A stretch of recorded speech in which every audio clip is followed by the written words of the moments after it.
Welcome, searchers of truth and architects of your own reality.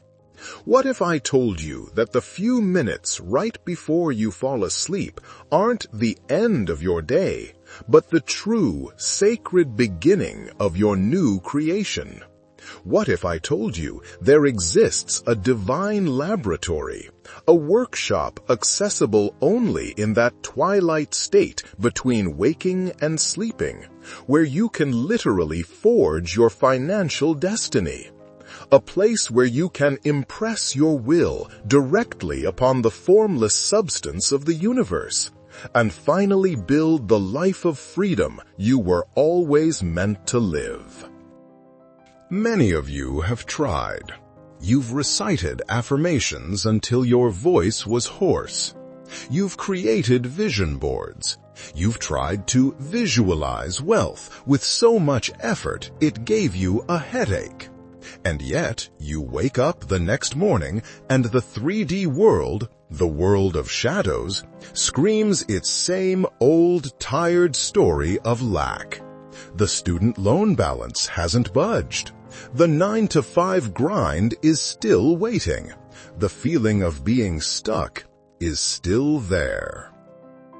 This dissonance, this painful gap between the reality you desire and the reality you perceive, is the single greatest source of frustration for students of the law.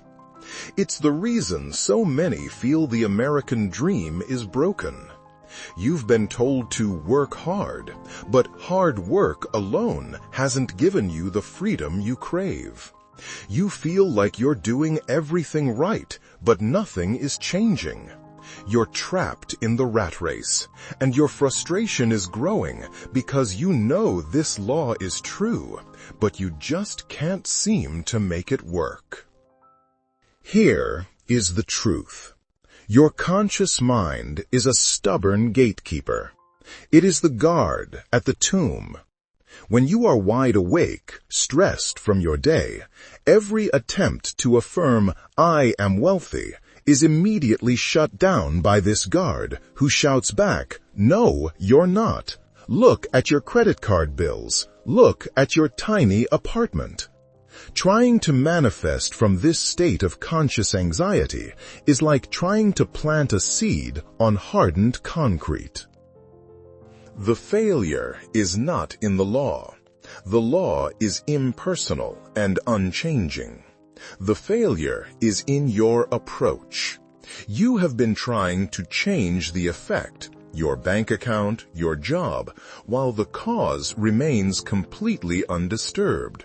You've been trying to fight the shadows on the wall without realizing you are the one casting them. But tonight, that changes. Tonight, I am handing you the complete operator's manual for the most profound, most powerful, and most misunderstood technique taught by the great mystic Neville Goddard. This is not a trick. It is not hopeful thinking. This is the divine mechanics of creation. It is called the state akin to sleep, or S.A.T.S. This isn't just a nice idea about thinking positive before bed. This is the sacred bridge, the one true portal through which your conscious mind can access the unlimited creative power of your subconscious. It is the hack that allows you to bypass the broken system and the limitations of the 3D world. It is in this state, and only in this state, that the gatekeeper, your conscious mind, is finally asleep. But you, the divine operator, the I Am, are still perfectly aware. You are finally in the workshop, able to plant the seed of your desire, the seed of financial freedom, in the only soil that matters. The state akin to sleep is the alchemist's laboratory. Your subconscious mind is the fertile, dark, receptive ground. It accepts any seed you give it, and it never, ever asks questions. It does not judge whether a seed is good or bad, whether it's a seed of overwhelming debt or limitless abundance. It simply accepts the impression you give it with the most feeling and conviction, and it faithfully begins the work of projecting it into your reality. During the day, your conscious mind, with all its fears and doubts based on what you see and hear, prevents the seed of wealth from ever reaching this fertile ground. But in S.A.T.S, you bypass that resistance entirely. In this state, you anesthetize the five senses. You immobilize your physical body. You quiet the conscious mind until it drifts off, but you maintain a single thread of awareness. You are on the throne of creation. This state is characterized by a deep, profound physical immobility. It's that heavy, pleasant, drowsy feeling where you know you're about to drift off, but you haven't yet fallen into total unconsciousness. You are pure, floating consciousness. At this moment, the drawbridge to the subconscious is down. What you imagine and feel as true in this state is accepted by your subconscious as objective fact. Understand the power of this. You are no longer fighting your current reality. You are no longer trying to fix your debt or escape the 9-to-5. You are simply ignoring it, withdrawing your attention from it. You are entering a state of pure receptivity. Your only responsibility in this state is to define what you desire. And here is the first secret from the Complete Manual for Financial Freedom. Your imaginal scene for wealth must not be the act of getting the money. That act implies you don't have it yet. Your scene must imply that the desire is already a finished fact. It must be a scene that takes place after the fulfillment. If you desire massive wealth, do not imagine winning the lottery. That is a how, and the how is never your job. Instead, imagine the consequences of that wealth. Perhaps you imagine yourself at your desk, looking at a bank statement on your laptop and seeing a balance that makes you feel utterly secure, powerful, and free. Perhaps you imagine a conversation with a loved one where you calmly say, "It feels amazing. All our financial worries are finally over." The scene must be short, precise, and saturated with the feeling of fulfillment. It must answer the question, how would I feel if my desire was already a fact? This feeling is the secret. It's not excitement, which is fleeting. It is the calm, deep, satisfying feeling of relief, of knowing. This is the feeling that Neville called living in the end. Let's take the example of a man we'll call Mark. Mark was drowning in student loan and credit card debt. By day, his anxiety was crippling. Every phone call was a threat. Every email a judgment. He tried using daytime affirmations, but his own voice sounded hollow and fake to his ears. The evidence of his five senses, the tiny apartment, the failing car, the 9-to-5 grind, was too overwhelming. He felt trapped, a victim of his circumstances, a classic example of the American dream denied. His frustration was immense because he knew the law was real, but he couldn't make it work. He felt like a man dying of thirst while staring at a river, but having no idea how to drink. One night, desperate, he decided to apply the state akin to sleep exactly as Neville taught. He lay down, relaxed his body, and began the process. But he made the first common mistake. The first night, his mind was a runaway train. He thought about his debts, his boss, the argument he had earlier. His conscious gatekeeper mind refused to quiet down. The second night, he made the opposite mistake: effort. He tried so hard to force his visualization of wealth that he remained wide awake, tense, and even more frustrated. Effort is the enemy of subconscious impression. The subconscious is impressed only through passive, receptive acceptance. It cannot be bullied into submission. You cannot grind your way into a new state of consciousness. You must allow it. On the third night, Mark finally understood. He reread Neville.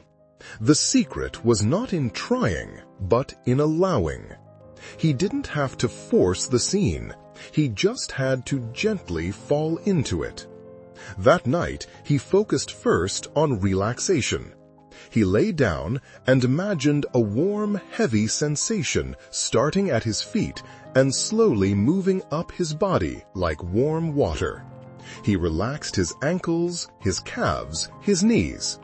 By the time the feeling reached his head, his body was completely immobilized. He had entered S.A.T. His mind was calm, floating, receptive. It was time. He had prepared his scene. It was not a scene of receiving a check in the mail. It was a scene after the relief had already set in. His scene was simple, no more than 3 seconds long. He imagined himself standing at his desk in his home office. In his right hand, he held the final, most feared credit card bill, the one that represented the bulk of his debt. With his left hand, he picked up a heavy rubber stamp, pressed it onto a red ink pad, and firmly pressed it onto the bill. The stamp said one word: paid. He didn't feel giddy. He didn't feel shock or excitement. He felt one single, profound, overwhelming emotion: relief.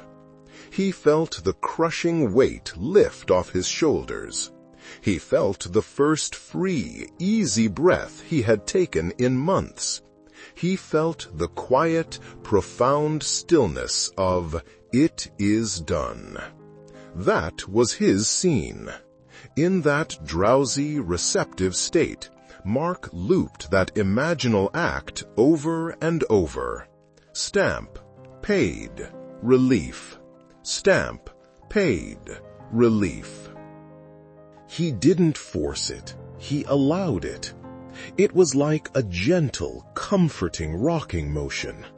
He could almost smell the ink. He could feel the solid wood of the stamp in his hand.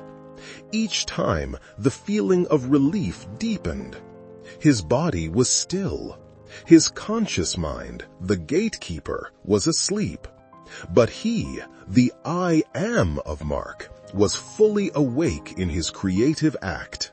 He continued this, lulling himself in that feeling, until, without even noticing, he crossed the border and fell asleep inside his scene. He fell asleep in the feeling of his wish fulfilled. What happened the next morning? The debts were still there. The collection emails were still in his inbox. The 3D shadow world hadn't changed one bit. And right here, my friends, is where 90% of all seekers fail. They succeed in the S.A.T.s, but they destroy the seed the moment the sun comes up. They look at their 5 senses, at the 3D reality, and say, it didn't work. They check their bank accounts for signs.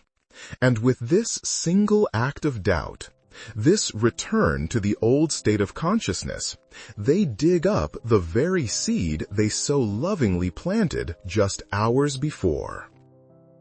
But Mark had understood Neville's teaching. Mark understood that once the impression is made correctly in S.A.T.S, once you have fallen asleep in the feeling, your work is done. You have entered the Sabbath, the divine rest. Your subconscious, the Father, has accepted the blueprint and is now moving heaven and earth to objectify it in your world. Any conscious effort, any anxiety, any checking on your part is a statement of doubt. It's telling the Creator you don't trust it to do its job. Your only job during the day is to maintain the mental diet. It is to remain faithful to your assumption. When Mark saw a bill, inwardly he felt the relief of the paid stamp. When the phone rang, he didn't feel the old spike of fear. He felt a calm neutrality, knowing it was already handled in the causal realm. He was living from the end, not toward the end. He wasn't trying to get financial freedom. He was living from the feeling of already being financially free. This is the beating heart of the divine mechanics. The S.A.T.S is the act of implantation, but your daytime faithfulness to that assumption is what protects the seed as it germinates in the dark. Several days passed. Mark remained faithful. Then the bridge of incidents began to appear. It wasn't a gaudy miracle. It was a series of perfectly natural, seemingly coincidental events. An old client who owed him money for over a year and whom Mark had written off as a loss suddenly called him out of the blue. The client apologized, said he had a sudden urge to clear his books, and paid his entire outstanding balance immediately. That sum covered a significant portion of the most urgent debt. Mark didn't celebrate wildly. He simply, quietly nodded. He knew it was the law in action. The shadow world was now moving to conform to his new inner blueprint. A few days later, at his 9-to-5, a project he had worked on, one he hadn't even thought was important, was suddenly noticed by a senior executive. He was called in, praised for his insight, and given a substantial performance bonus, a bonus that, coincidentally, was almost the exact amount remaining of his debt. Within 3 weeks, Mark stood at his desk. He held the last bill, but this time he picked up a real stamp and a real ink pad, and with a sense of profound, calm gratitude, not surprise, but confirmation, he physically stamped the word paid. His outer reality had finally conformed to the inner impression he had created in the state akin to sleep. Mark's story isn't the exception, it is the rule. It is the demonstration of the law. He didn't change the world, he changed his consciousness. And by changing his consciousness, the world had no choice but to conform. Now, look at your own life. How many nights have you gone to bed carrying the anxiety of the day? How many nights have you fallen asleep in the feeling of not enough, of fear, of being trapped in the rat race? Every single time you do that, you are using the S.A.T.S in reverse. You are faithfully impressing the image of lack and limitation onto your subconscious, and that faithful servant delivers it to you the next day. You are not a victim. You are a creator. You have just been creating unconsciously. The S.A.T.S is the act of taking back the wheel, of becoming a conscious creator, of finally designing your own reality. It is the moment you stop being a passive reflection of the world and become the light that projects that reflection. If this truth is resonating in your core, if you feel that thrill of recognition that you are and always have been the operating power, then stop for a moment, take a breath, and make a commitment to yourself. This isn't just a video, it's a turning point. If you are ready to stop being the effect and finally become the cause, then make a symbolic act to impress this decision. Like this video, not for me, but as a declaration to the universe that you are accepting your power. And more importantly, go to the comments right now and declare your sovereignty. Do not ask, do not hope, declare. Write, "I am the cause of my wealth." Write it and feel it. Feel the power in those words. You are planting a seed in this very moment. Now that you've made your declaration, let's go deeper into the divine mechanics. Why is this state so powerful? Modern science is just now beginning to understand what mystics have known for millennia. Your brain, in this twilight state, operates on different frequencies. You are shifting from beta waves, your active, logical, critical waking mind, into alpha and theta. Theta, in particular, is the realm of the subconscious. It's the state where you are most suggestible, where the barrier between your conscious and subconscious minds is virtually non-existent. It's the state of lucid dreaming, of deep hypnosis. When you are in theta, you are no longer talking to your subconscious. You are your subconscious.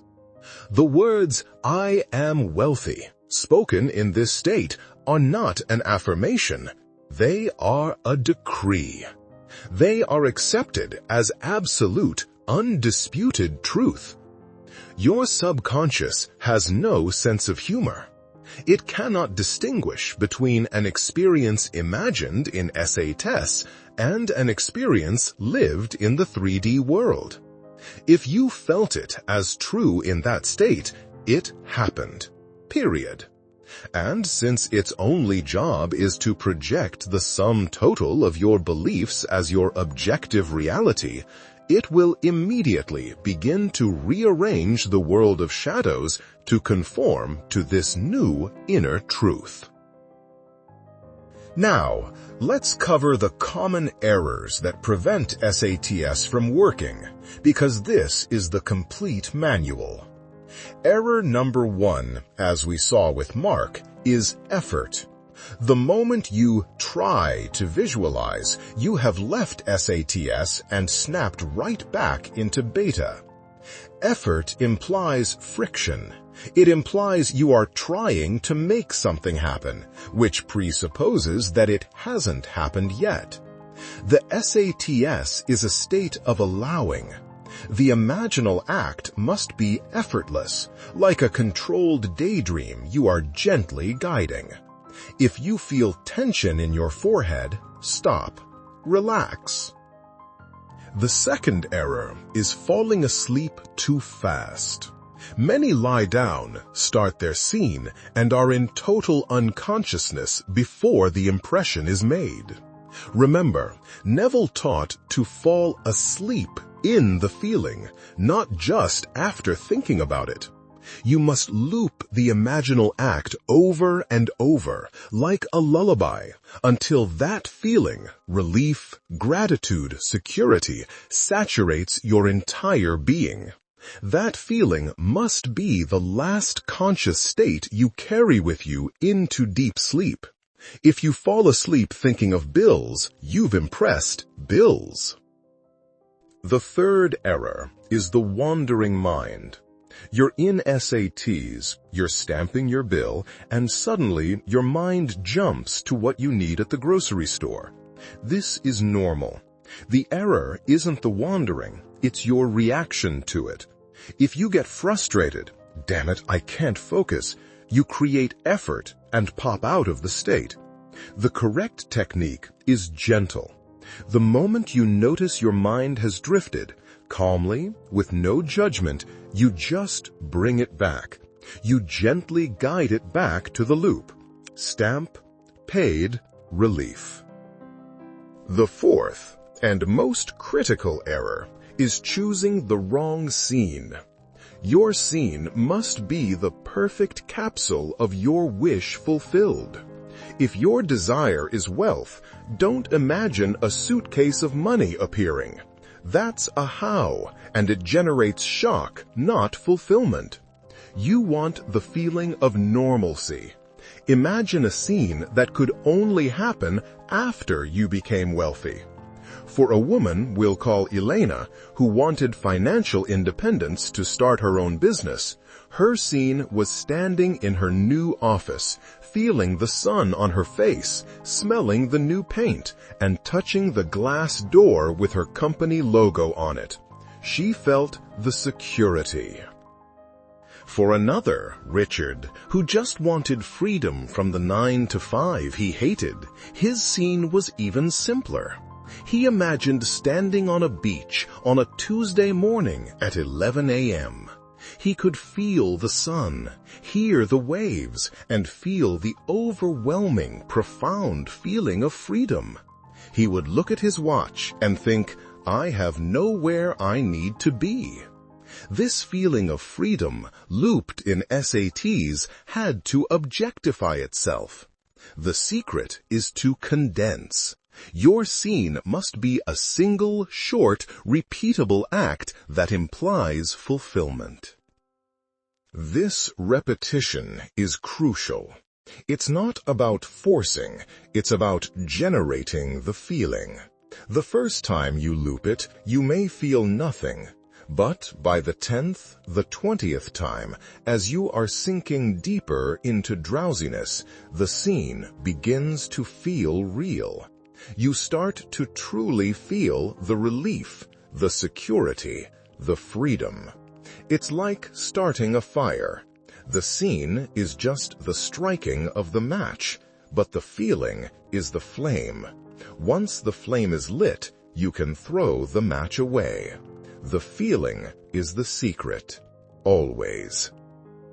Your S.A.T. scene is your sacred chalice.